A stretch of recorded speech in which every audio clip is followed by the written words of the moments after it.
Hello, hello à tout le monde. J'espère que vous allez bien. La technique n'est de nouveau pas avec moi aujourd'hui, mais c'est pas grave, on va y arriver. Je vais chercher Nathalie.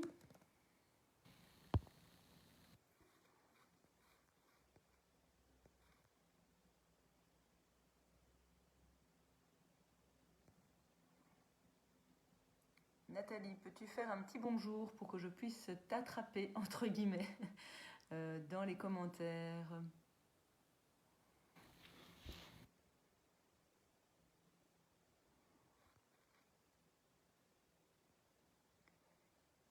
Voilà. Nathalie est en train d'arriver. Encore désolée pour quelques minutes de retard, mais nous sommes là et on fera avec la technique telle qu'elle est aujourd'hui, comme hier. Un jour, ça marchera. Oui. Voilà. Bienvenue, Nathalie, bienvenue. Merci. Merci de On va m'accueillir. attendre 2-3 petites minutes. Eh ben, je suis très heureuse aussi que tu sois là, en tout cas. On va attendre 2-3 minutes que les gens arrivent. Je vois que le chiffre est en train de monter.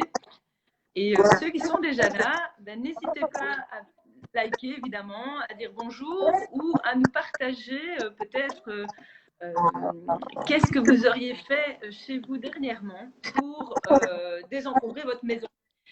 Si vous avez fait un désencombrement ou si vous avez fait une action de tri, qu'est-ce que vous auriez fait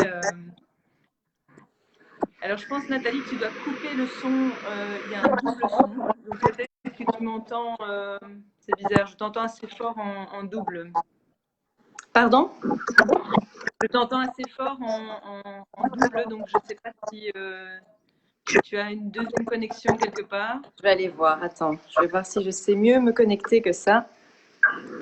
Hop. Je me déplace. Il y a comme une sorte d'écho, en fait. Alors, je vais voir ici. Est-ce que là, tu m'entends mieux? Et quand moi je parle? Oui, moi, je t'entends mieux comme ça. Parfait. Est-ce que vous avez des amis qui nous regardent un écho de ma part ou est-ce que tout est OK? Ceux qui peuvent me faire un petit OK pour dire qu'au niveau du son, c'est bon. Parce que moi, je m'entends comme s'il y avait un écho.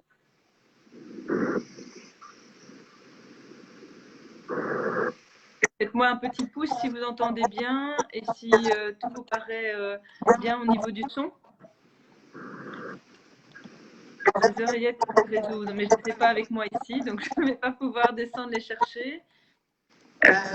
Et ça va être compliqué.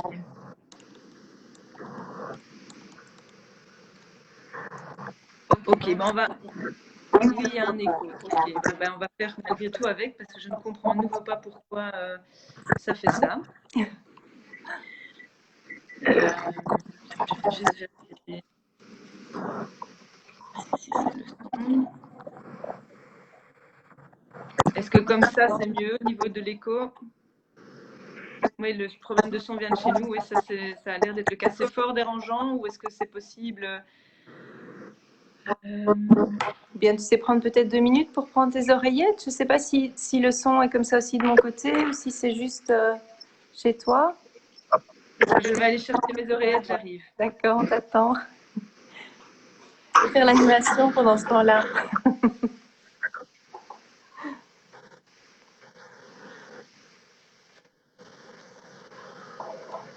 Bien, bien.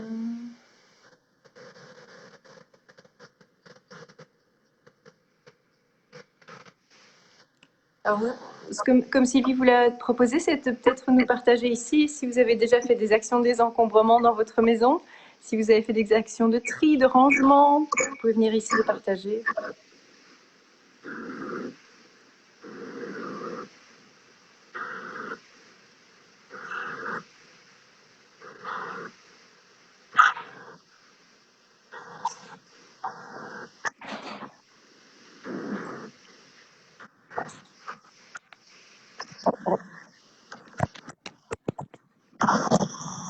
Vous m'entendez mieux comme ça? Ah oui, c'est mieux.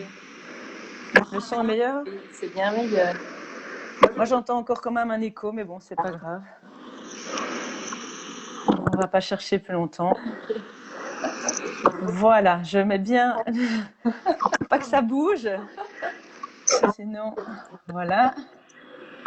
Alors, on va démarrer dans 3 secondes.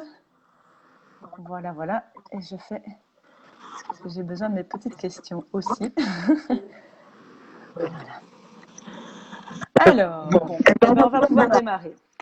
J'ai l'impression que le son est toujours aussi dégoûtant, mais bon. C'est mieux, vraiment. Ok, parfait. Eh bien, voilà. Alors, tout le monde est là, tout le monde est en train d'arriver. Donc, en tout cas, merci à tous d'être là ce midi pour parler de désencombrement avec Nathalie Craé de Range ta vie. On va surtout discuter de comment est-ce qu'on peut avoir un lieu de vie plus harmonieux. Je pense qu'en cette période de Covid, c'est pas inutile de se sentir bien chez soi. C'est sans doute une des clés pour justement traverser, on va dire, cette période un peu difficile. Et j'aurais d'abord envie de te demander, Nathalie, que tu te présentes, que tu nous expliques qui tu es, comment tu es arrivée aussi dans le désencombrement et que tu en as même fait ton métier aujourd'hui. Tout à fait, merci. Merci Sylvie en tout cas de m'accueillir aujourd'hui dans cette semaine du zéro déchet. Ça me fait vraiment plaisir de participer. Alors moi je suis Nathalie Craé, je suis coach en rangement et en organisation personnelle. Je suis aussi consultante en feng shui occidental et je forme aussi des home organizers depuis cette année. J'ai lancé l'académie Range ta vie et donc j'aide les personnes qui ont trop accumulé dans leur vie à trier, désencombrer, réorganiser leur espace pour alléger leur vie. D'accord. Et tu as commencé ça il y a combien d'années maintenant? Alors j'ai démarré début 2015. Avant j'étais enseignante. J'étais enseignante pendant 20 ans ici à Bruxelles dans une école d'enseignement spécialisée en primaire. Et j'ai découvert le désencombrement par moi-même, j'ai envie de dire, parce que je l'ai fait pour moi-même d'abord. À un moment, je me suis rendu compte que j'avais beaucoup accumulé et en désencombrant, j'ai pu me rendre compte du poids de certains objets. Et après, j'ai découvert seulement que c'était un métier, je me suis formée à ce métier-là. D'accord. Et aujourd'hui, toi, tu accompagnes les gens justement dans cette question du désencombrement. Tu pourrais peut-être un peu expliquer ce que tu proposes aujourd'hui comme solution pour aider les gens? Alors aujourd'hui, moi j'ai plusieurs accompagnements. J'ai des accompagnements à domicile, mais j'ai aussi des accompagnements en ligne, comme le programme Respire. Donc c'est un programme qui va permettre aux personnes de pouvoir trier, désencombrer, mais aussi pouvoir réorganiser leur espace en fonction de leur propre vie. Parce que très souvent, on a l'impression que on a appris à ranger et que ces techniques de rangement ne nous conviennent pas. Donc là, c'est vraiment de pouvoir adapter les techniques à leur propre vie, à leur propre façon de vivre. Et j'accompagne aussi les personnes qui veulent changer de métier et qui ont envie de faire le même que moi, de pouvoir justement devenir home organizer. Et là aussi, je les accompagne en ligne. Et en ce moment, ça tombe bien parce qu'on a vraiment besoin de pouvoir suivre, en tout cas, pouvoir suivre les personnes chez elles sans forcément aller sur place. Et ça, je dois dire que c'est très agréable parce qu'on sent quand même qu'il y a une connexion entre nous, malgré la distance parfois. Oui, parce que ton métier, c'est aussi être un peu une confidente, c'est aussi très… on rentre dans l'intérieur des gens. Et donc, tu pourrais peut-être expliquer maintenant ce que c'est le désencombrement, parce que bon, voilà, les gens parlent de tri, de désencombrement. Est-ce que c'est la même chose? Quelle est la différence? S'il y en a, etc. Tout à fait. Eh bien, pour moi, on parle souvent du mot ranger. Tu vois, c'est vraiment… on dit le rangement, c'est vraiment ce que je dois faire. Je dois ranger, il faut que je range parce que c'est le bazar chez moi ou bien c'est le bazar dans mes armoires. Or, le mot ranger, moi, j'appelle ça un gros mot. C'est-à-dire que c'est un mot dans lequel on met un petit peu de tout. Et c'est important de pouvoir resituer ce vocabulaire. Pour moi, il y a plusieurs mots. Il y a d'abord le mot trier, et le mot trier, c'est vraiment pouvoir séparer les choses que l'on souhaite garder parce qu'on les aime, parce qu'elles nous sont utiles, parce qu'elles sont harmonieuses pour nous, de celles qu'on ne souhaite plus garder parce qu'elles ont eu à un moment leur place dans notre vie, et que là maintenant, elles ont fait leur mission, elles ont accompli leur mission, elles n'ont plus leur place, et de pouvoir vraiment faire le tri, de séparer les choses. Ça, c'est l'action de trier. Après avoir trié, eh bien, on va pouvoir désencombrer. Alors l'action de désencombrer, c'est vraiment faire sortir de la maison l'encombrement. Parce que très souvent, quand on se dit je range chez moi, on déplace, on cache les choses. Ouais. On va mettre au grenier, on va mettre à la cave, on met dans le fond des armoires, on cache. Et donc le fait de désencombrer, c'est vraiment de faire sortir les choses de chez soi. Alors, c'est pas forcément tout jeter, parce qu'on me dit parfois, oui, moi je ne sais pas jeter, mais c'est pouvoir trouver des solutions pour pouvoir les faire recycler, si jamais c'est vraiment des choses qui sont usées au bout de leur vie, mais aussi parfois pour les choses qui sont encore en très très bon état et qu'on garde chez soi, c'est de pouvoir les donner peut-être à des associations qui en ont besoin, ou trouver des endroits où on peut aller donner les affaires, et parfois aussi revendre ce qui a une vraie valeur marchande, on va dire. Mais ça, souvent, les gens tombent dans le piège de la revente en se disant je vais revendre, j'ai mis en vente, et ça continue à encombrer. Donc c'est vraiment trouver des solutions pour que ça ne perdure pas. Donc il y a plein de solutions pour désencombrer sa maison. Mais c'est vraiment important de pouvoir faire la distinction entre tous ces mots: ranger, désencombrer, trier. Je vous ai parlé de trier, désencombrer. Après avoir fait ces deux étapes-là, je pense que c'est vraiment important alors d'organiser, parce que c'est ça aussi qu'on ne fait pas souvent, c'est organiser, c'est-à-dire rassembler les choses, les mettre dans les endroits qu'on utilise, où on utilise les objets, et pouvoir justement leur trouver une place. Après, on pourra parler de rangement, parce que le rangement, le fait de ranger, c'est pouvoir remettre les choses à la place qu'on a choisie, qu'on a assignée finalement. Ouais. Dis, je te coupe 3 secondes parce que le son est vraiment pas bon. Ils disent, est-ce que toi tu aurais des oreillettes à mettre aussi? Trouver ça. Je vais vous trouver ça. J'arrive. Oui, voilà. Entre-temps, je vais regarder comment toutes les petites questions que vous posez, parce que je vois des interactions et donc c'est très bien. Je vois qu'il y a beaucoup de réactions. Alors, c'est juste que sur les écrans, c'est jamais très facile sur un petit écran comme ça. Donc, j'ai tenté la méthode Marie Kondo et j'ai acheté un livre. Ce n'est pas mon truc. Ben oui, parfois, il faut se faire évidemment aider. Et c'est ça qu'on va aborder avec comment dire, Nathalie. J'ai aussi tenté d'autres rangements, mais je suis incapable de jeter des choses. Si je jette un truc comme par hasard, Absolument. je vais aller jusqu'au bout. Comme par hasard, le lendemain, j'estime en avoir besoin et je regrette. Parfois, ça, on pourra aborder effectivement la question de quand on doit lâcher des objets, comment est-ce qu'on fait pour se rendre compte qu'en fait, on n'en a pas besoin et que le psychologique ne prenne pas le relais pour nous dire, en fait, tout au monde fait, j'en avais besoin.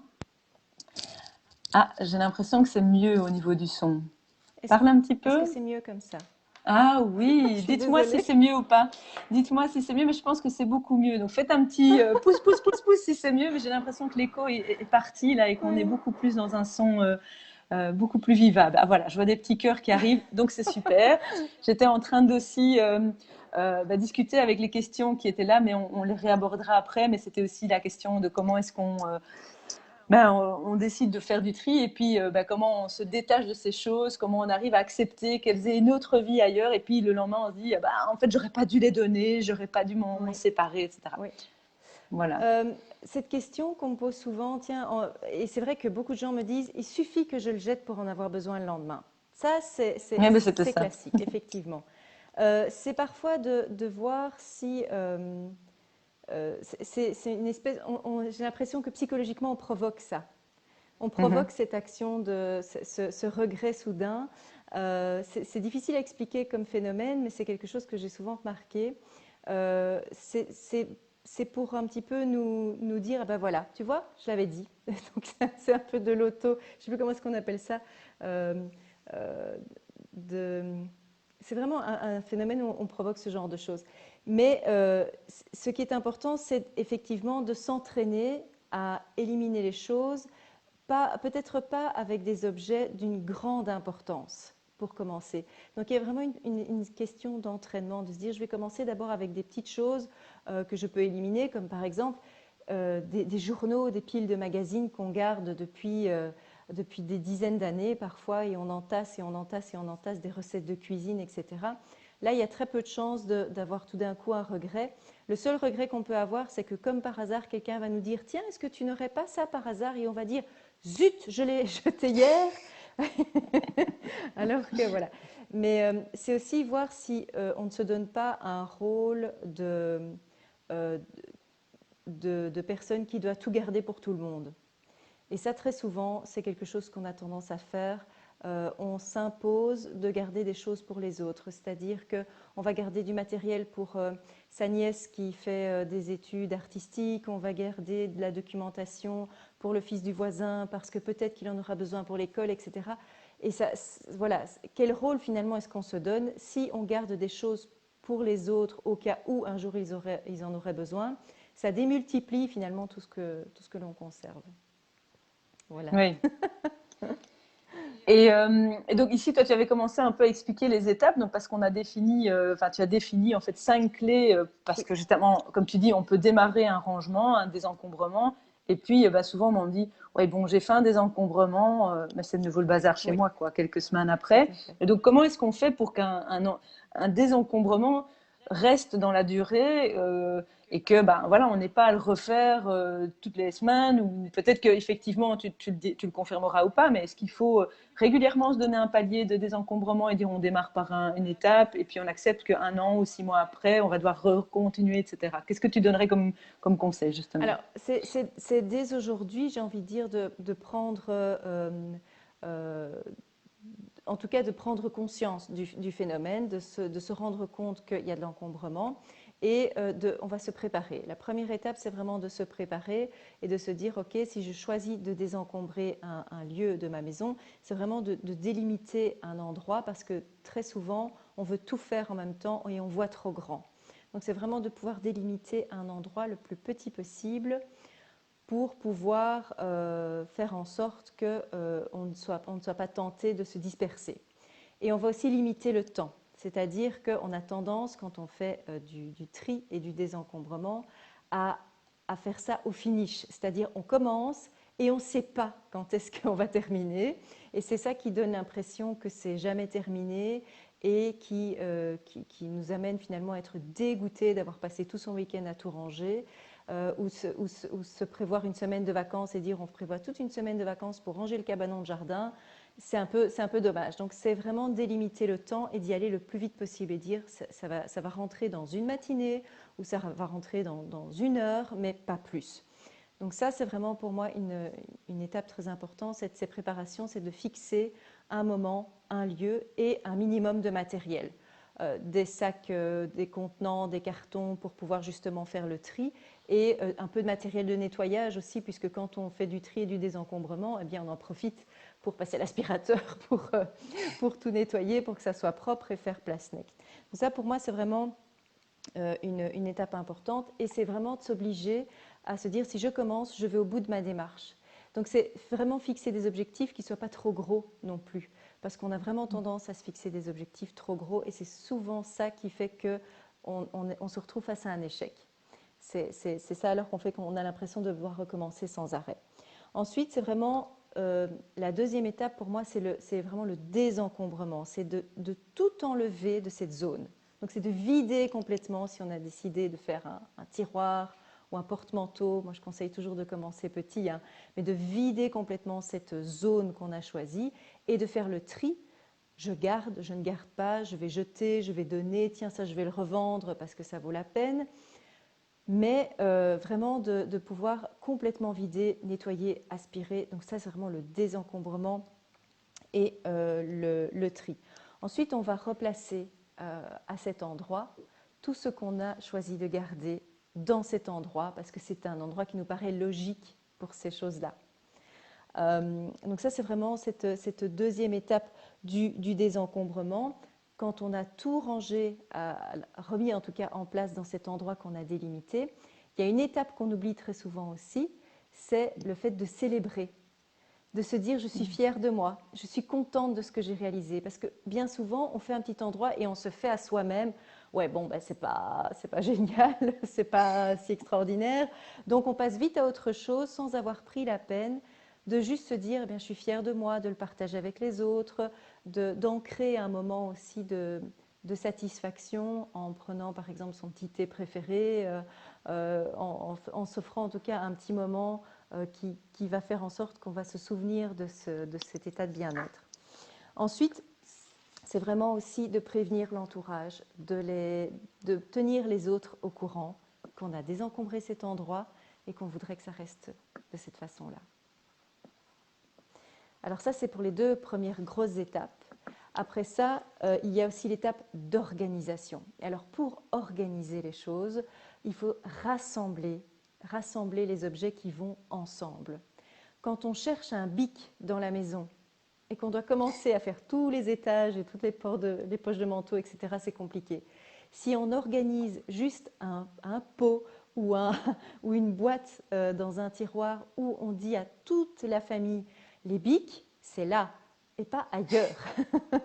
On essaye de prévoir un endroit, voire un deuxième si on a d'autres étages ou si la maison est grande, mais essayez en tout cas de garder tout dans un seul et même endroit et s'obliger quand on a fini avec le bic par exemple, de le remettre dans cet endroit qui est un système qu'en fait on a mis en place.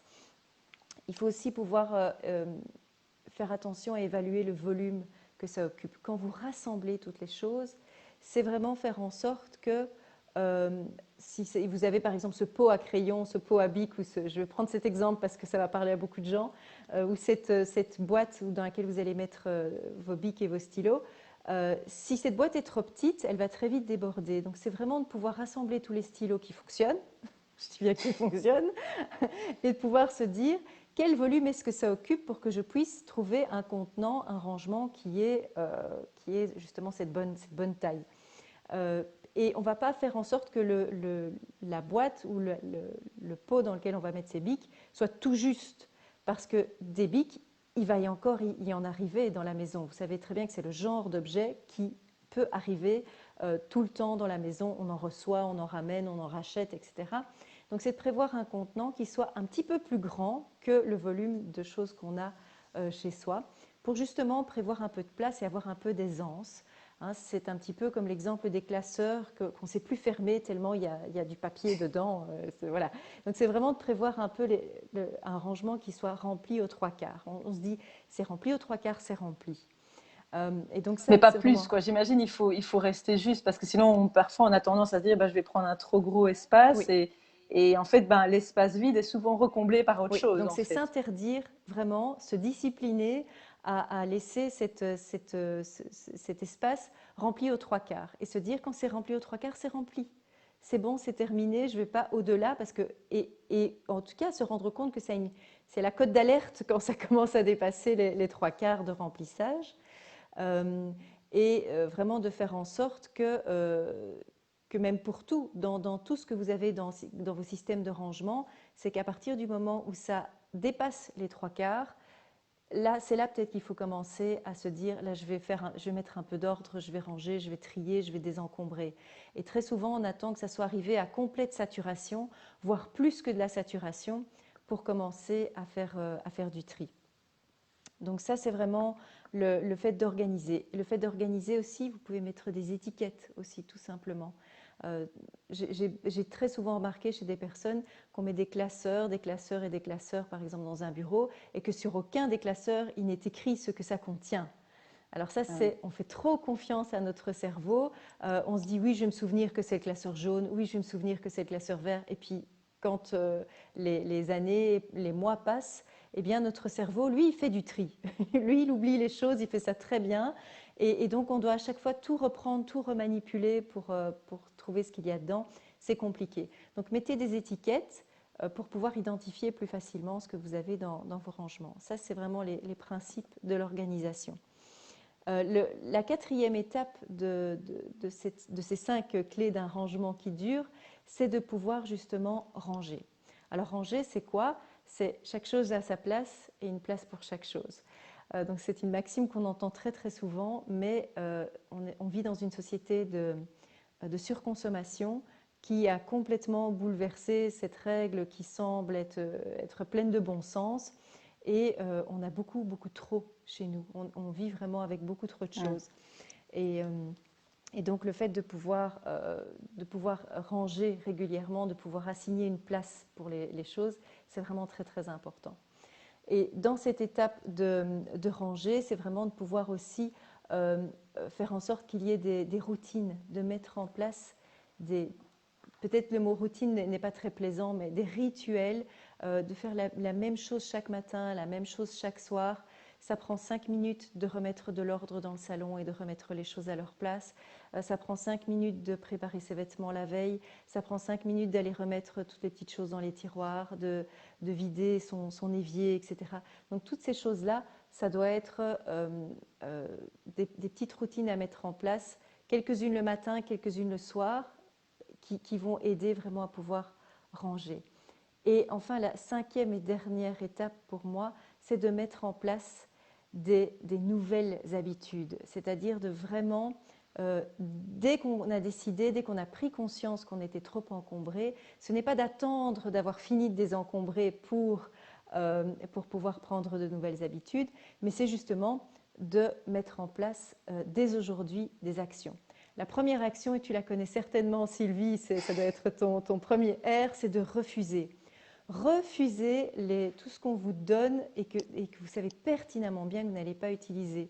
Refuser les échantillons, refuser les « tiens, j'ai pensé à toi, ça peut peut-être t'intéresser » qui sont des envahisseurs de maison. Les mamans, généralement, sont pleines de bonnes intentions et elles vous ramènent des tas de trucs parfois qui sont comme ça tout à fait inutiles.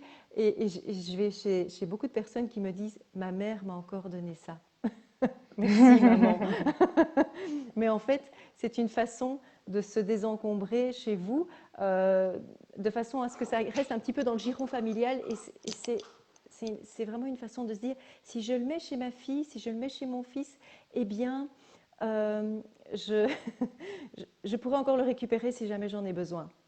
Donc, oui, c'est pas dans l'objectif voilà. de s'en séparer, Oui. C'est plutôt ça reste dans le Oui. tissu familial. Exactement. Au cas où. Quoi. Donc c'est ça. Ça reste des au cas où j'en aurais besoin, je le mets pas loin, mais la personne qui l'a fait, et l'enfer est pavé de bonnes intentions, le fait avec beaucoup de bonnes intentions, mais finalement met son encombrement chez les autres.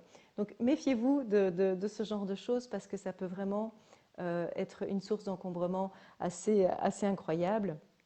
Et si je peux encore partager par rapport au fait de prendre des nouvelles habitudes, il y a quelque chose aussi qui est très important, c'est de pouvoir limiter vos engagements. Trop souvent, on dit oui, je vais le faire, oui, je vais faire ça, oui, je vais aller conduire tes filles à la danse, oui, j'irai chercher les cadeaux de Noël, oui, j'irai faire ça. Et on s'engage, et on s'engage, et on s'engage, et on remplit en fait notre temps sans se rendre compte que nos journées vont d'office se retrouver avec des imprévus. Et tous ces imprévus, tu as vu, on en a eu un aujourd'hui, vont faire que… On s'en est sorti. Oui, mais vont faire que, tu vois, ça nous fait perdre un petit peu de temps, mais tout ça additionné, on a l'impression de courir tout le temps. Et donc, c'est de laisser de la place finalement pour ces imprévus, parce que ça arrive tous les jours, des imprévus. Et donc, c'est de pouvoir diminuer ses engagements. Ça ne veut pas dire qu'il faut dire non à tout. Ça veut dire que plutôt que de dire oui tout de suite, c'est de pouvoir dire à la personne « je réfléchis, je te donne ma réponse demain ». Postposer simplement cette réponse, ça peut vraiment vous sauver la vie. Mais c'est vrai que c'est pas mal ça en fait, parce que souvent, enfin moi je notais des choses qui me venaient en tête à fur et à mesure qu'on discutait, et c'est aussi cette question-là, c'est parfois les gens, comme tu dis, veulent offrir pour à la fois se rassurer, se dire que l'objet va aller chez quelqu'un qu'ils connaissent ou ils pensent faire plaisir en fait, et c'est difficile, et c'est le même cas avec le zéro déchet, c'est difficile de refuser en fait à une personne qu'on apprécie, peut-être qu'à une personne qu'on ne connaît pas trop, on pourrait plus facilement dire non, ça ne m'intéresse pas. Mais quand c'est quelqu'un de proche, on a peur d'irriter, on a peur de blesser. Donc toi, qu'est-ce que tu proposes dans ces cas-là? Si justement c'est la maman ou quelqu'un de proche qui a tendance à régulièrement vouloir un peu décharger ces choses chez soi, oui. Comment tu proposes de fonctionner? Eh bien, ce que je conseille souvent, c'est parfois de simplement, enfin en tout cas, c'est déjà de communiquer votre volonté de vivre avec moins mais mieux. C'est de communiquer cette volonté de vous désencombrer, de vous alléger la vie, et peut-être juste de leur envoyer un message en disant voilà, j'ai décidé cette année de vraiment m'alléger.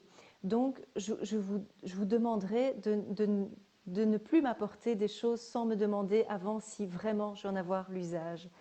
Et de les remercier dans un premier temps, de leur dire vraiment merci, je te remercie pour cette attention, parce qu'on doit remarquer que derrière le fait d'apporter quelque chose, il y a vraiment une très très bonne volonté qui est tiens voilà, j'ai pensé à toi, donc merci d'avoir pensé à moi, merci pour ce cadeau, mais vraiment je n'en ai pas besoin, et je pense que ça risque de m'encombrer plus qu'autre chose. J'espère que ça ne te… Voilà, et de se rendre compte que l'autre peut être froissé, mais vraiment si on communique à l'avance là-dessus, si la personne vient encore avec un objet sans nous avoir demandé notre consentement, alors c'est de lui rappeler gentiment et de lui dire, tu te souviens, je t'avais dit que j'avais vraiment cette envie, ce besoin de pouvoir vivre avec plus de légèreté.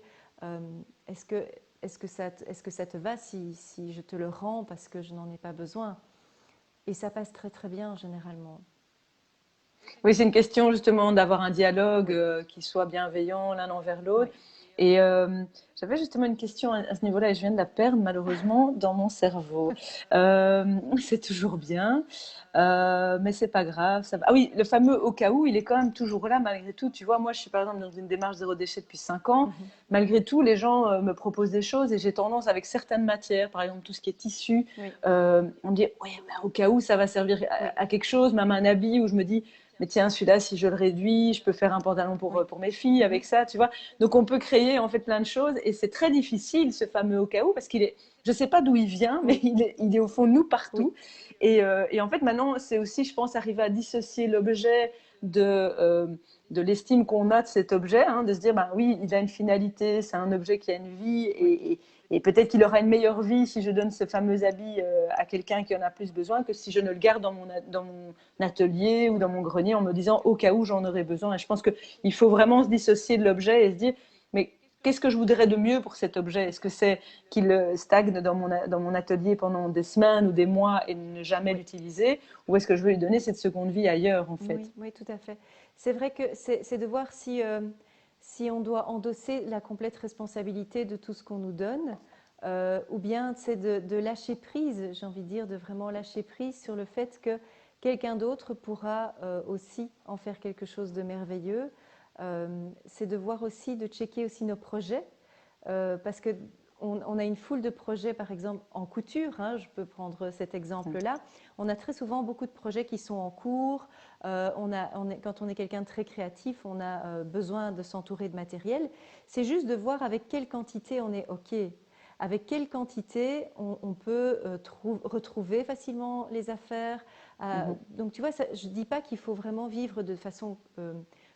comme un moine, hein, de ne rien avoir chez soi. Au contraire, quand on est quelqu'un de créatif, on a besoin d'avoir de la matière, on a besoin d'avoir du choix.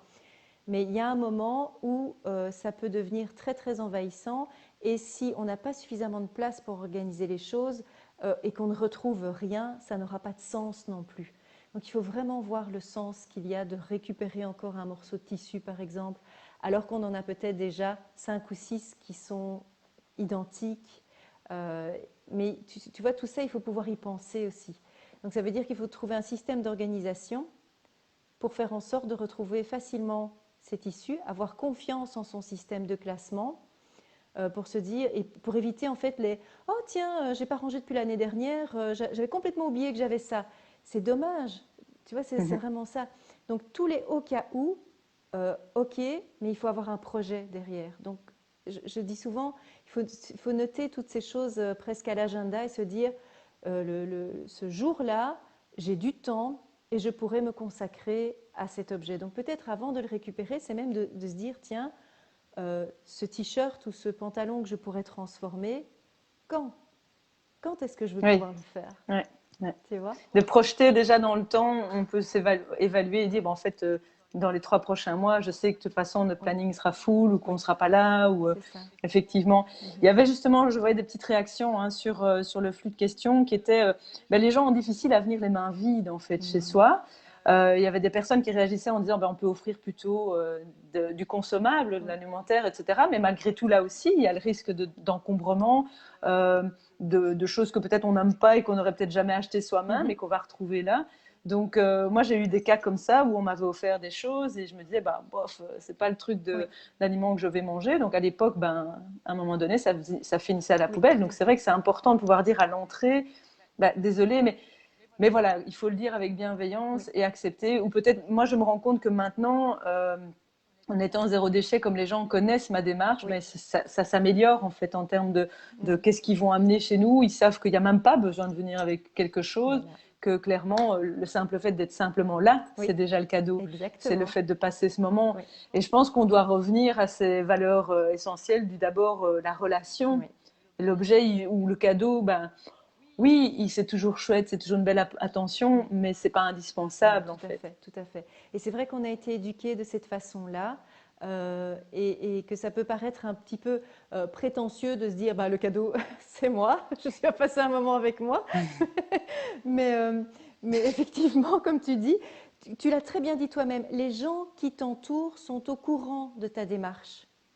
Et c'est ce que je disais tout à l'heure, si vous mettez les personnes au courant de la démarche, eh bien, c'est beaucoup plus facile. Donc, c'est vraiment une question de relation, de confiance et de communication qui va aider en tout cas à éviter d'avoir tous ces cadeaux. Et le cadeau est un véritable problème parce que parfois on me dit, je l'ai reçu, donc je dois m'en servir, donc je dois le manger, et donc on ne se respecte plus soi-même non plus. Et c'est vraiment de pouvoir dire à la personne, je suis désolée, mais ça c'est quelque chose que je ne vais pas manger, ou c'est quelque chose que je ne vais pas utiliser. Alors la première fois, ça peut faire un petit peu bizarre, parce qu'effectivement, on n'est pas habitué à ça, mais je sais que chez moi, dans mon entourage également, s'ils viennent avec quelque chose pour faire un peu une surprise et que ça ne fonctionne pas plus tard que dimanche, ma maman nous a apporté un livre qu'on avait déjà reçu. Elle dit, ah, regarde. Je dis, je suis désolée, maman, mais on l'a déjà. Elle me dit, oh, c'est pas grave, t'inquiète pas, mais c'est tombé comme ça. J'avais dit à la libraire que je lui demandé si je pouvais les changer. Au cas où les changer, quoi. Et donc, les gens ont toujours un plan B, j'ai envie de dire. Oui, un plan B quoi. parce que ils aiment bien faire plaisir. Si ça fait plaisir, tant mieux. Si on l'a pas, si on l'a déjà, par exemple, ou si on n'en veut pas. C'est pas grave, ça ne vexe plus. C'était dommage, mais bon, voilà, c'était un exemple très très récent. Il y avait des chouettes réactions par rapport à ce qu'on discute maintenant. Par exemple, il y a une dame qui proposait de dire venez avec des bouquets de chaussettes parce que c'est des objets, des vêtements qu'on va pouvoir offrir aux migrants en fait. Oui. Donc, de dire plutôt venez avec des choses utiles qu'on pourra transmettre à des personnes qui en ont le plus besoin. Et donc, le cadeau, c'est ça, c'est de dire en fait, je soutiens un projet solidaire et social. Et puis, l'autre idée, c'est de dire en fait, moi, c'est ce que je fais beaucoup plus maintenant, c'est que quand les gens viennent chez nous, on est beaucoup plus dans un principe auberge espagnole. Oui. Et très souvent, les gens, plutôt que de me dire qu'est-ce que je peux de vouloir m'offrir quelque chose, ils vont plutôt me demander mais qu'est-ce qu'on peut apporter, et moi je vais dire vous pouvez vous occuper du dessert, vous pouvez faire l'apéritif, vous venez juste avec une bouteille de vin ou quelque chose comme ça, et donc là en fait ils viennent avec quelque chose, ils ont moins le sentiment d'être les mains vides et de participer quand même au fait de nous remercier de venir chez nous. Alors, il y avait, tu vois, la question justement de la relation affective aux objets. Et il y avait surtout des personnes qui disaient, j'avais pris note de questions qui étaient arrivées dans la tribu, qui étaient de dire, en fait, de un, il y a tous les souvenirs. Qu'est-ce qu'on fait avec tous les souvenirs que l'on a? Comment est-ce qu'on vit ça? Et la crainte aussi de se retrouver dans un environnement qui n'a plus cette âme de souvenirs qu'on a en fait. L'exemple des photos, des choses comme ça. Bon, maintenant, on a beaucoup de choses sur nos téléphones. Et donc, en fait, nos photos, ce qui est chouette, enfin, indirectement, ce qui est sympa avec le téléphone, c'est qu'on a nos photos avec nous. Moi, régulièrement, ça m'arrive de regarder mes photos, ce que je ne faisais plus trop. Parce qu'il y a eu un temps où j'avais une partie de photos en papier, puis une partie de photos électroniques sur ordinateur. Mais voilà, je pense qu'il y a cette question de fond qui est aussi comment vivre avec ça, avec cette question des souvenirs et de ne pas se retrouver dans un lieu qui n'a pas d'âme, en fait, qui n'a plus d'âme. Oui, tout à fait. Alors, vraiment, je ne dis pas qu'il faut tout éliminer, tout jeter, ce n'est pas vrai. C'est vraiment de voir qu'est-ce qui est juste aussi pour nous. Je vais prendre l'exemple des souvenirs de notre grand-mère, par exemple. J'ai déjà vu beaucoup de personnes qui me disent j'ai ma vaisselle à moi, ma vaisselle de mon mariage, la vaisselle de ma maman, la vaisselle de ma grand-mère. Et donc, j'ai déjà vu des personnes qui avaient de la très belle vaisselle dans des bacs au fond du garage. Et je me dis, mais quel est le sens? Ok, on peut garder le souvenir, mais ce n'est pas parce que on garde toute cette vaisselle dans le fond de nos armoires que ça va faire davantage perdurer le souvenir de nos grands-parents, par exemple. Pas dans cette quantité. C'est vraiment de voir finalement si on peut faire ça de façon juste. Moi, j'ai gardé dans ma cuisine un tout petit bol, un petit bol rose que ma grand-mère utilisait pour faire ses dômes de riz, parce qu'elle tenait un restaurant et elle faisait ses petits dômes de riz.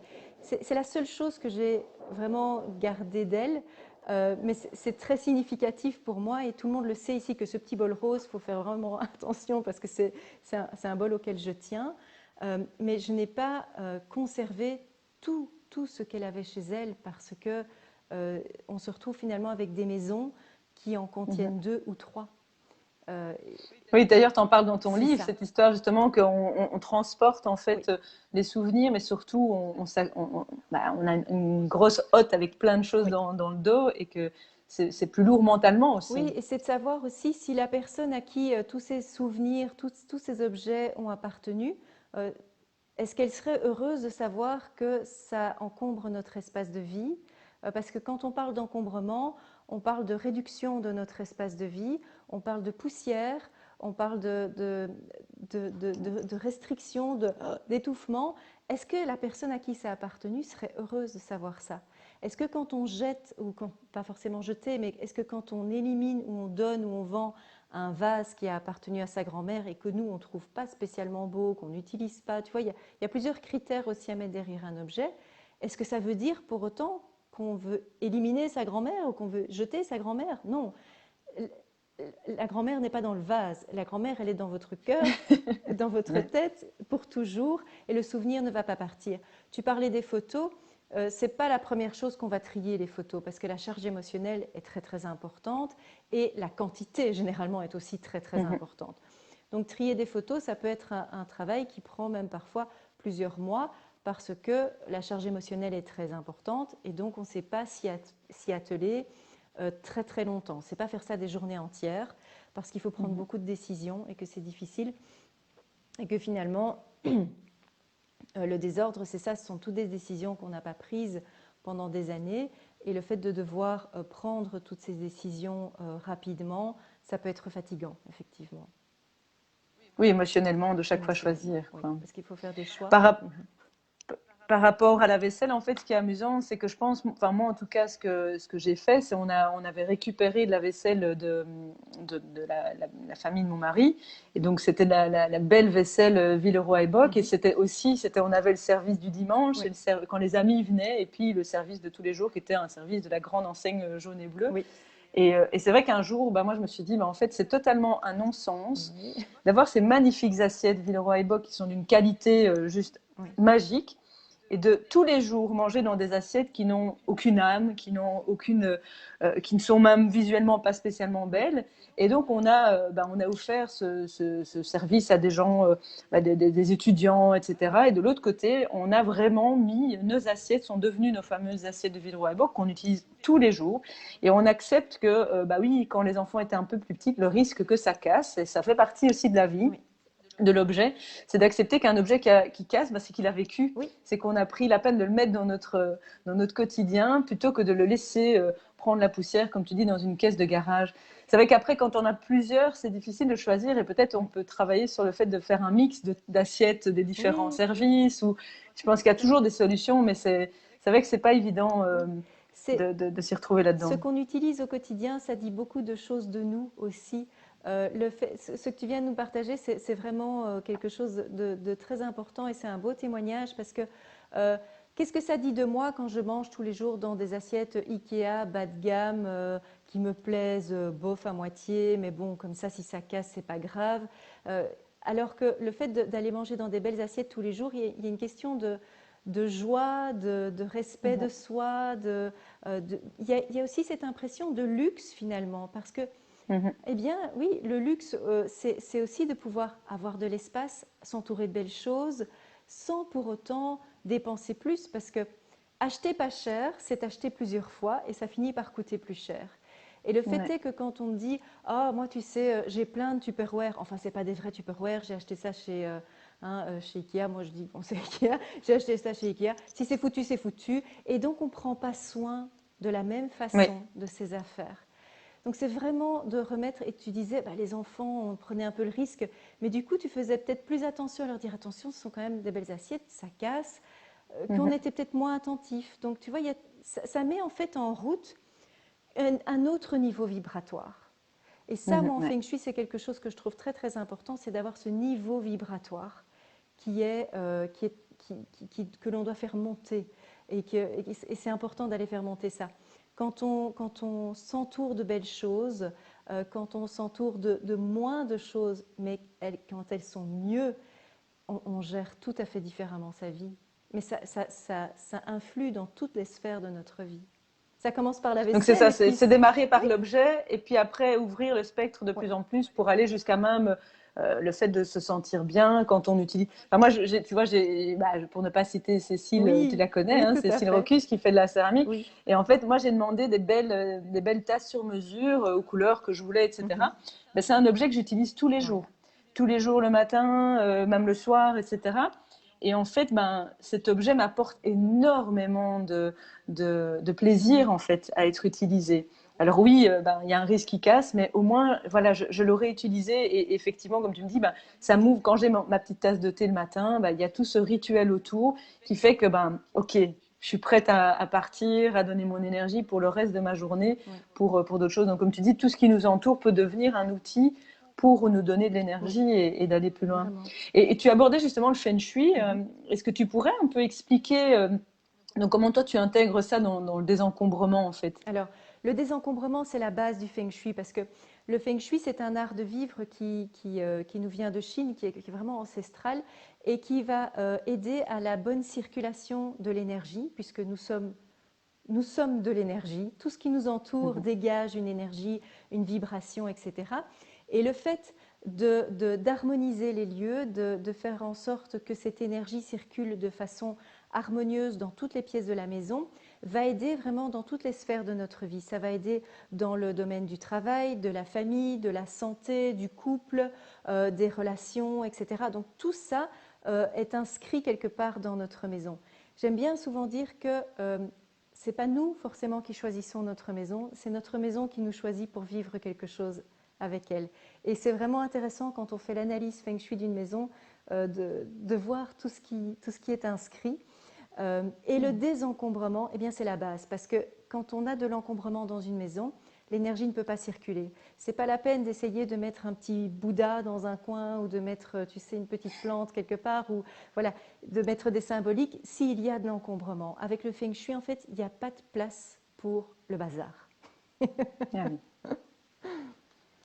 Oui, et par rapport à ça, attends, je vais revenir sur des questions qui étaient aussi posées. Alors, il y avait. Attends, comment est-ce qu'on pourrait s'organiser quand on fait du désencombrement? Alors, tu vois, tu expliquais les différentes étapes du désencombrement, mais c'est là on a déjà pris le déclic de dire allez, maintenant j'y vais, je vais faire un peu de tri, je m'y mets. Mais est-ce que tu as une sorte de truc de dire en fait, le mieux c'est de se donner une fois par mois un petit objectif, comme tu disais, de démarrer petit et de se dire tous les mois. Je vais me dire un samedi par mois, je vais faire du désencombrement et j'essaie de déjà lister tout ce que j'ai à faire. Comment est-ce que tu te structures pour essayer d'aller plus loin? Parce que, comme tu dis, on peut déstructurer en petites étapes, mais quand on a beaucoup, ça paraît être énorme aussi parce qu'on se dit, ah oui, mais il y a tellement de choses partout et si je fais que petit, en fait, j'ai pas l'impression d'avancer. Oui. Alors moi, ce que je vois aussi avec les personnes que j'accompagne, c'est qu'il y a des personnes pour qui ça convient très bien de se donner un objectif par semaine, de découper cet objectif en micro-objectifs, etc. Et puis il y a des personnes chez qui ça va faire « Ah non, moi il n'est pas question que je me fixe un truc trop rigide ». Donc c'est deux types de personnes avec qui je travaille très différemment. C'est vrai que pour celles qui sont plus à tendance cerveau gauche, qui vont aimer les choses qui viennent l'une après l'autre, c'est A, puis B, puis C, etc.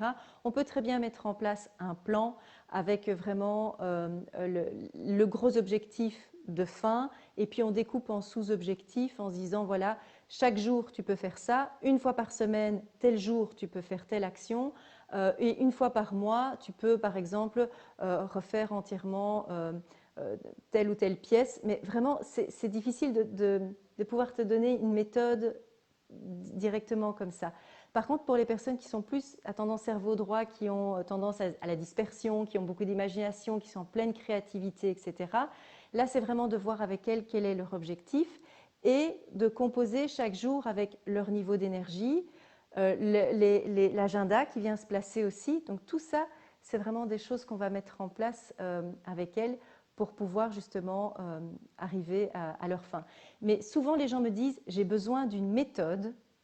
Et en fait, ce n'est pas tellement la méthode qui coince, c'est l'objectif. Parce que trop souvent, on considère que le rangement, le désencombrement est un but en soi, alors qu'en fait, c'est un moyen d'atteindre un objectif.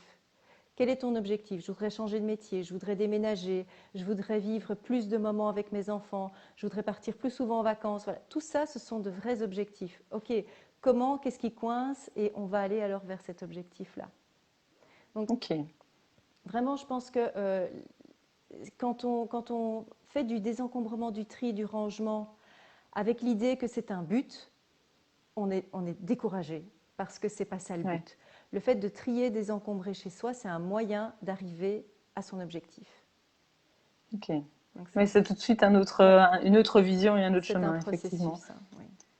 Alors tout à l'heure, tu as abordé, tu vois, la question du fameux pot à stylo ou à bic et de la question de la famille. Et souvent, on me dit, oui, mais attends, le désencombrement, c'est bien, mais tu fais comment quand tu as des enfants? Donc la question est identique toujours avec le zéro déchet aussi. Oui. Et donc, c'est effectivement comment tu inities avec tes enfants et ton époux ou ton épouse, en fonction de si on est homme ou femme, d'avoir ces rituels, on va dire, et de les respecter, en fait. Oui. Parce que toi, tu as peut-être donné un objectif et tu dis, moi, j'aimerais cette maison beaucoup plus allégée dans l'espace, dans le nombre d'objets. Mais les autres, ils n'en ont rien à faire, en fait. Eux, ça ne leur pose pas de problème. Oui. C'est vraiment de leur expliquer le pourquoi. De leur expliquer le pourquoi. Pourquoi est-ce que j'exige de vous? Parce qu'on peut exiger aussi en tant que parent, et ça, parfois on l'oublie. Ça, c'est mon petit côté enseignante qui revient, mais c'est vrai que parfois, quand on est parent, on oublie qu'on peut très clairement exiger des choses, mais les choses doivent être très claires. Il faut vraiment utiliser des mots clairs et des verbes d'action. De pouvoir dire, je veux par exemple que chaque jour la table de la cuisine soit entièrement débarrassée et nettoyée. Alors j'ai 2 ados à la maison, 12 et 16 ans. Je n'ai pas dit que c'était simple, mais j'ai dit que en fait, je tiens le cap tout le temps. Je redis ce que je dis toujours et je ne change pas de discours. Parce que parfois on peut très bien sur un coup de colère ou dans un moment de laxisme complètement changer de discours, alors qu'en fait si les choses sont bien régulières et bien cadrées, il n'y a pas de problème. Et c'est vraiment, au départ, je pense qu'on avait fixé ensemble, et ça on se fait un conseil de famille assez régulièrement, on va appeler ça comme ça. Généralement c'est le dimanche matin, petit déjeuner, où on se dit, bon, cette semaine, voilà comment ça s'est passé, qu'est-ce qu'on va mettre en place la semaine prochaine. Et c'est de fixer des règles, vraiment dire, vos tâches à vous, c'est ça. Ce que j'attends de vous, c'est ça. Est-ce que vous êtes d'accord? Qu'est-ce que vous en pensez? Ils peuvent très bien dire « Oh maman, c'est chiant », clairement. Mais si on explique pourquoi, il y a parfois simplement le fait d'être de bonne humeur avec eux. Moi, franchement, ça me rendrait de bonne humeur. Ça nous permettrait d'avoir plus d'espace, ça nous permettrait d'avoir du temps ensemble. Si tu le fais vite, si tu le fais directement après le dîner, tu as toute ta soirée de libre. Donc, leur montrer aussi les avantages qu'ils vont avoir. Pas simplement exiger pour exiger et être dans une espèce de dictature, mais vraiment, on est une équipe, on fonctionne ensemble et nous, on peut exprimer aussi nos besoins. Donc, exprimez vos besoins, cadrez très clairement et voyez vraiment ce qui peut avoir comme avantage pour eux. Quels seraient les avantages? Parce que vous n'avez pas besoin d'avoir quelqu'un qui vous aide, mais vous avez besoin de quelqu'un qui fait partie de l'équipe et qui prend sa part. Et là, on arrive sur la question de la charge mentale des femmes, souvent. J'allais venir sur ça, voilà, effectivement. Assez importante. Et c'est vraiment dire, moi, j'ai pas besoin de votre aide. Non, j'ai pas besoin de votre aide. J'ai juste besoin que vous me disiez, qu'est-ce que vous aimez faire aussi? Qu'est-ce qui Ouais. vous dérange pas de faire finalement dans la maison? Peut-être qu'il y en a un qui trouve ça super chouette de passer l'aspirateur. Ok, ben Mhm. écoute, je te laisse passer l'aspirateur et le samedi matin, quand on fait du ménage, on prend 1 heure. Toi, tu passes l'aspirateur, toi, tu fais les poussières, toi, tu remontes les mannes à linge. Voilà, il y a vraiment ce côté, on va vite, on le fait bien et après, on est tranquille. Ça ne veut pas dire qu'on va devenir des grands maniaques toute la journée et commencer à nettoyer tout le temps. Mais comme tu crées une sorte de deal en fait Oui, avec eux, mais qui est axé sur un dialogue au oui, départ qui a été convenu ensemble. oui. Et est-ce que toi tu préconises d'avoir une sorte de tableau que tu mets quelque part avec les systèmes de tâches? Parce que bon, tout le désencombrement, c'est aussi toute la question de Oui, l'organisation familiale aussi. tout à fait. Voilà, on rentre de l'école, où est-ce qu'on met le Oui, cartable ou le sac à dos? oui. Ben, on a les devoirs. Enfin, il y a tout un ensemble de choses à mettre en œuvre. Est-ce que tu as une idée de comment est-ce qu'on pourrait, pour les familles, Oui, alors mettre ça en quand place? les enfants étaient petits, j'avais fait ça et ça avait vraiment très très bien marché, c'est de faire vraiment une checklist de ce qu'il y avait à faire le matin, ce qu'il y avait à faire en rentrant de l'école et ce qu'il y avait à faire le soir. Et vraiment, ils pouvaient vraiment checker pour voir si c'était fait. Et même quand ils sont tout petits, avec des dessins. De Mhm. voir, tiens, est-ce que j'ai bien mis ma boîte à tartines dans mon cartable? Est-ce que j'ai sorti ma boîte à tartines de mon cartable? Définir l'endroit aussi où on met les choses. Moi, j'ai défini, par exemple, un endroit à côté de l'évier où ils déposent en rentrant la gourde, la boîte à tartines, etc. Et après, il y a vraiment ce côté de, il faut vraiment toujours faire les choses de la même façon. Ça peut sembler un peu psychorigide, mais quand on met en place des habitudes comme ça va tellement vite que c'est vraiment quelque chose qui se fait à terme vraiment facilement. Et Mhm. je ne vais pas dire que j'ai jamais plus de chaussettes qui traînent dans le salon, hein, clairement. Ça reste quand même des ados, mais je garde toujours le même discours. Et je ne dois plus me fâcher, je dis simplement qu'est-ce qu'on a déjà dit? Ah oui, pardon. Et voilà, c'est vrai que ça reste un discours, et puis parfois, entre nous, on se le fait remarquer. Même parfois, eux me le disent à moi, maman, on avait dit qu'on ne faisait pas ça comme ça. Voilà, Ah on oui, n'est pas excellent. parfait, tu vois, donc il y a vraiment aussi, il faut lâcher la perfection, parce qu'autrement, on peut se pourrir la vie. Mais en tout cas, essayer de garder le cap, avoir une ligne de conduite, et de clairement définir les règles avec eux. Oui, et en même temps, c'est responsabiliser l'autre, hein. Je pense que peut-être en tant que parent, on a tendance à peut-être vouloir protéger en disant je vais le faire, ça va être plus facile, ça va aller plus vite, ou j'ai peur effectivement qu'on casse telle ou telle chose. Et moi, je me rends compte qu'en ayant vraiment mes filles, elles nous aident à nettoyer, même si parfois, comme tu dis, elles râlent. Ben, je dis tiens, je les prépare quelques jours à l'avance en disant tiens, samedi, c'est le grand nettoyage, j'ai besoin de votre aide. Ou ici, je dis ben, on va changer les draps ce week-end. Oui, Ben, vous c'est allez ça. participer, et je leur donne leur drap et je les Oui, responsabilise, et c'est à elles à le mettre oui, et à défaire l'ancien drap et mettre les nouveaux.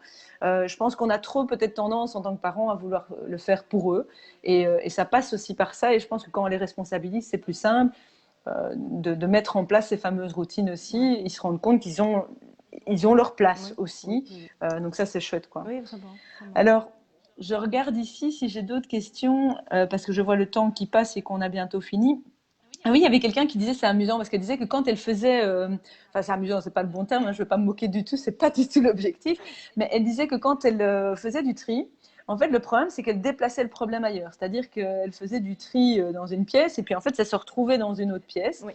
où bah, on commence le tri et on le termine pas. Moi j'ai mon mari, il est assez expert là-dedans, il va démarrer un truc, et puis poup, c'est fini, il n'y a plus la suite, quoi. Oui. Comment est-ce qu'on fait par rapport à ça? C'est pour ça que je disais tout à l'heure, vraiment délimiter l'objectif et le faire le plus petit possible pour qu'il soit possible d'aller jusqu'au bout de la démarche. C'est-à-dire que quand on commence, par exemple, à faire du tri dans sa garde-robe, c'est de se dire, OK, si je démarre ce tri, ça veut dire que aujourd'hui ou au plus tard demain matin, en partant conduire les enfants à l'école, les vêtements dont je ne veux plus vont être déposés dans le container des petits riens, de l'association Terre, etc. Parce qu'autrement, effectivement, ça a tendance à traîner dans le fond du garage, et puis on va mettre des choses au-dessus. Et puis finalement, quand on fait du tri, on retrouve des couches géologiques de plusieurs sacs de vêtements qu'on voulait aller donner. Donc c'est vraiment de se dire, je vais le faire. Et on a parfois des mauvais réflexes en se disant, je vais attendre d'avoir assez pour me déplacer jusque-là. Et c'est de nouveau une belle façon de procrastiner. La procrastination, c'est une façon de de se protéger finalement, de Ouais, faire ça en c'est sorte clair. de se dire, bah, tant que ça reste un peu sous la main, j'ai pas encore tout à fait pris la décision. Et donc, il y a quelque chose là-dedans qui est difficile. C'est simplement de se dire, je vais peut-être faire un sac avec des vêtements à donner où je suis certaine que je n'aurai aucun regret et juste faire le test d'aller jusqu'au container de vêtements, le mettre dedans parce que ça va disparaître de notre vie, ça va plus être de notre responsabilité. Et ça peut faire aussi peur parce qu'il y a une question de peur du vide. Ça va Mhm. disparaître. Il y a une espèce de question de mort pour nous. Ça va sortir de notre vie. Tu vois, ils ne seront plus jamais là, ces vêtements-là. Ouais. Et même si on fait du 42 et que c'est des vêtements taille 36 et qu'on sait qu'à 45 ans, il y a fort peu de chances qu'on récupère ce 36, parce que voilà, je parle Qui sait? hein, je parle en connaissance de cause. Tu dis, c'est vraiment de s'entraîner au lâcher prise finalement, parce qu'on lâche prise sur ces vêtements et on se dit, ben voilà, je teste et puis je vois ce qui arrive dans ma vie. Parce que ce qui est très étonnant avec le désencombrement, c'est de voir que quand on lâche des choses comme ça, il y a toujours quelque chose qui va arriver après dans notre vie. Ça ne va pas rester vide. Il y a quelque chose qui va arriver, mais ça va être de l'ordre du choisi, du demander, de ce qu'on a envie et de ce qu'on a besoin en ce moment. Et ça, c'est vraiment quelque chose que j'ai appris en le faisant. C'est que quand on lâche des choses qui ont un trait au passé, qui n'ont vraiment plus de place dans notre vie, qu'on les fait s'en aller, eh bien, on crée une espèce d'appel d'air qui fait rentrer des Mhm. nouvelles choses dans notre vie et dont on avait justement bien besoin. Oui, et puis tu mets le doigt sur l'aspect du vide, c'est nécessaire dans nos vies. Déjà, on n'est plus capable de s'ennuyer, et pourtant, il faut du vide de temps, il faut du vide de choses. Mais ça peut faire peur. Donc voilà, je pense qu'on a vraiment parcouru dans les grandes lignes, parce que c'est un sujet hyper vaste, le désencombrement, c'est vraiment passionnant, et surtout que toi, tu l'amènes, je trouve, sur un regard vraiment doux et attentionné et bienveillant, et ça, c'est ce que j'aime beaucoup. Mais c'est vrai que c'est un sujet sur lequel on pourrait parler des heures et Des des heures. heures et des heures. Voilà, donc, et puis voilà, toi c'est ton quotidien, tu vois toutes les situations possibles et sans doute tu as toutes les réponses, je pense, à tout ce qui se passe, parce qu'il faut que tu sois aussi créatif pour aider les autres dans cette démarche. En tout cas, je voulais te remercier Merci à pleinement toi. pour cet échange. Nathalie fait partie aussi des experts de l'Académie Zéro Déchet. Et donc, si ça vous intéresse, vous pouvez aller voir évidemment l'académie-zérodéchet.com pour comprendre ce qu'il y a derrière. Donc, c'est tout un coaching, un accompagnement zéro déchet. Nathalie a aussi un site qui s'appelle Range ta vie, où vous pouvez évidemment vous rendre. Pour tous ceux qui sont inscrits comment dire, la semaine du zéro déchet, je vais vous envoyer encore aujourd'hui le replay de cette entrevue, et puis aussi un petit cadeau que Nathalie comment dire, partage avec vous. C'est justement les 5 clés qu'elle a expliquées sur comment avoir un rangement qui dure. Et puis, je mettrai aussi le lien vers ton carnet de désencombrement qui peut être évidemment téléchargé et qui vous donnera aussi déjà un ensemble de clés pour aller plus loin dans le désencombrement. Voilà, en tout cas, je remercie tout le monde d'avoir été présent, d'avoir interagi avec beaucoup, beaucoup d'énergie. Et puis, à bientôt pour la suite, hein, Nathalie. Oui, Hein. oui, tout à fait. Merci beaucoup Sylvie pour ce partage et ravie d'avoir pu participer à cette semaine du zéro déchet avec toi. T'as vu mon sapin, Eh ben, zéro déchet? il est magnifique. Il y a des gens qui ont réagi et qui ont dit « Ah, mais quel beau sapin !» Donc, tu devrais faire une belle Oui, photo et le mettre je vais vous expliquer sur comment je ton l'ai fait site. parce que ça, c'était Voilà. vraiment la découverte du moment et tout le monde l'aime bien et voilà, on est bien, on est déjà dans l'ambiance de Noël. Eh ben, c'est très bien. C'est vrai qu'il faut un peu de baume au cœur en cette période, sachant qu'on ne sait pas comment va se passer Noël dans les prochaines semaines. Voilà. Eh ben, je vous dis à très bientôt à tout le monde. Et puis, pour le reste, restez connectés, parce que la semaine zéro déchet ne fait que débuter. Et il y a encore plein d'interviews comme ça, passionnantes, que vous allez pouvoir suivre cette semaine. Voilà. Ciao, ciao. Au revoir. À tout le monde.